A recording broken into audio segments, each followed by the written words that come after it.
18 candidates aux cheveux naturels, belles et intellectuelles se sont succédées sur le podium de Miss Napi 2018. Une première en Côte d'Ivoire. Pour cette première édition, la tenue traditionnelle Yakuba était à l'honneur. Le mouvement Miss Napi existe déjà dans plusieurs pays. Les États-Unis, la France, le Burkina, un peu partout. Donc j'ai voulu instaurer le concours en Côte d'Ivoire pour suivre le mouvement et puis suivre ma passion, c'est ça.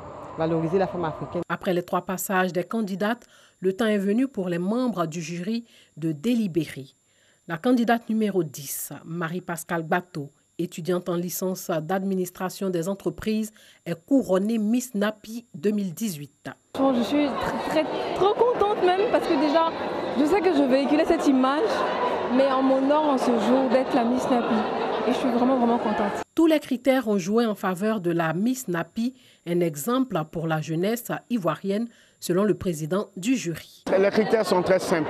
Il y a la présentation générale et la prestance, la façon de marcher, la façon d'être, et puis surtout l'expression, leur façon de s'exprimer, tout et tout. Parce que nous avons dit entre nous que quand même être la représentativité de ces femmes, il fallait avoir une belle façon de parler, une belle façon de s'exprimer.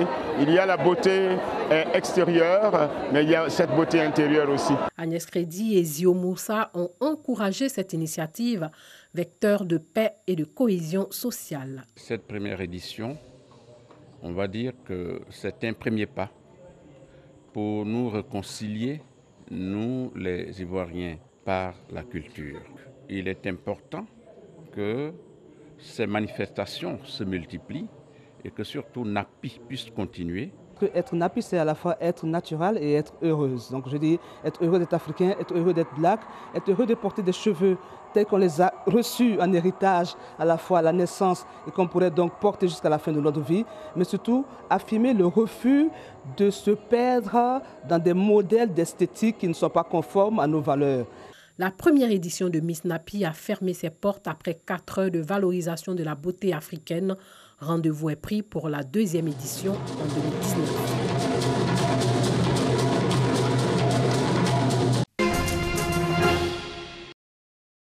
Le manioc, plante vivrière tropicale, dont la racine tubérisée, comestible, fournit des produits alimentaires divers. Le manioc est de la famille des Euphorbiacées.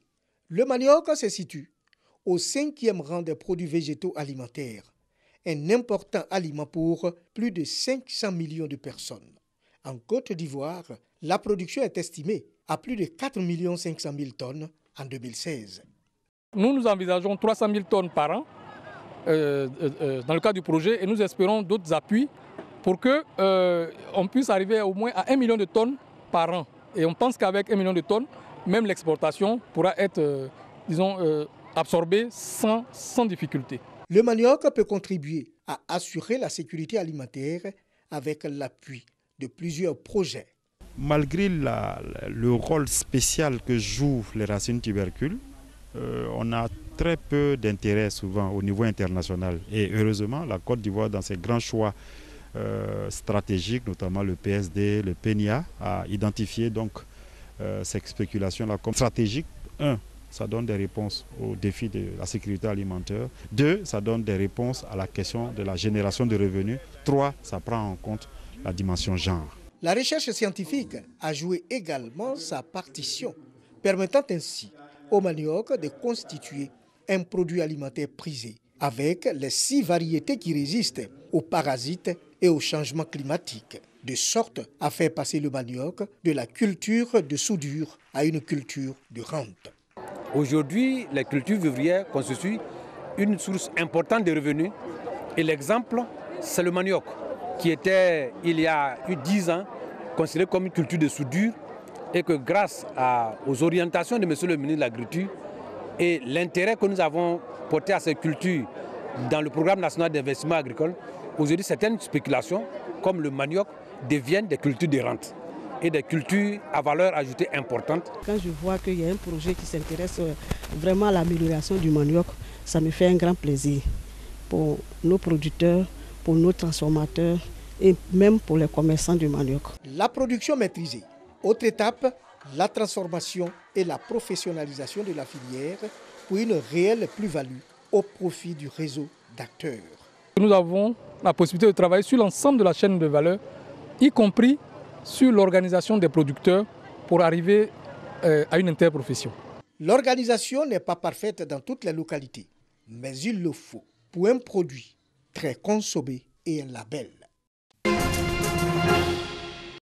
Qui de Soumaïla Cissé ou du président sortant Ibrahim Boubacar Keïta, dit IBK, va conduire les intérêts du peuple malien les 5 années à venir? On le saura dans quelques jours. Mais avant, les Maliens se sont encore rendus dans les urnes ce dimanche pour le second tour de l'élection présidentielle. En Côte d'Ivoire, ceux de la diaspora se sont également acquittés de ce devoir citoyen. À l'EPP Château de Cocody, où nous nous sommes rendus, l'ambassadeur du Mali, accompagné de son épouse et du président de la communauté malienne vivant en Côte d'Ivoire, est venu accomplir son devoir citoyen. Je viens de voter. Je pense que toutes les dispositions en place sont correctes. Personnellement, j'espère que le taux de participation va être supérieur. En tout cas, il devrait l'être supérieur au taux de participation du premier tour. Je pense que cette fois-ci, il ne devrait pas avoir même contestation. Parce qu'il y a 2 candidats seulement. Dans ce centre de 7 bureaux de vote, l'engouement n'est pas au rendez-vous.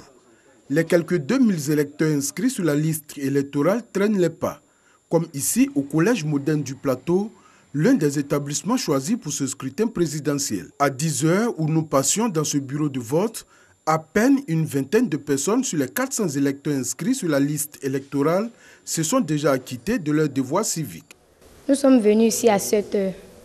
Mais normalement, on doit ouvrir le bureau à 8h00 précisément. Mais il y a eu un petit dégât, mais bon, c'est passé, ça a eu lieu à 9h, je crois, 9h00. On a eu 23 votants pour le moment.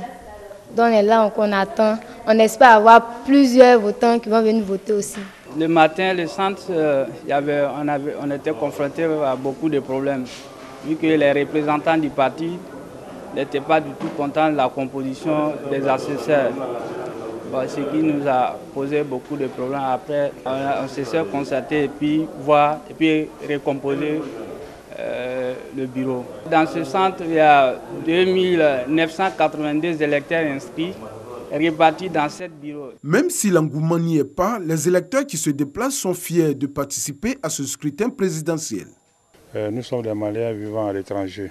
Donc, il est obligatoire pour nous de venir accomplir notre mission. Les gens ne sont pas totalement sortis, surtout la jeunesse. Or, normalement, c'est l'avenir de la jeunesse qui est en jeu. Ils devaient être assez nombreux à l'ordre de ce scrutin, mais malheureusement, on constate qu'ils n'ont pas fait d'abord les déplacements. Le président de la commission électorale de l'ambassade indique que les dispositions ont été prises pour faciliter le bon déroulement du scrutin.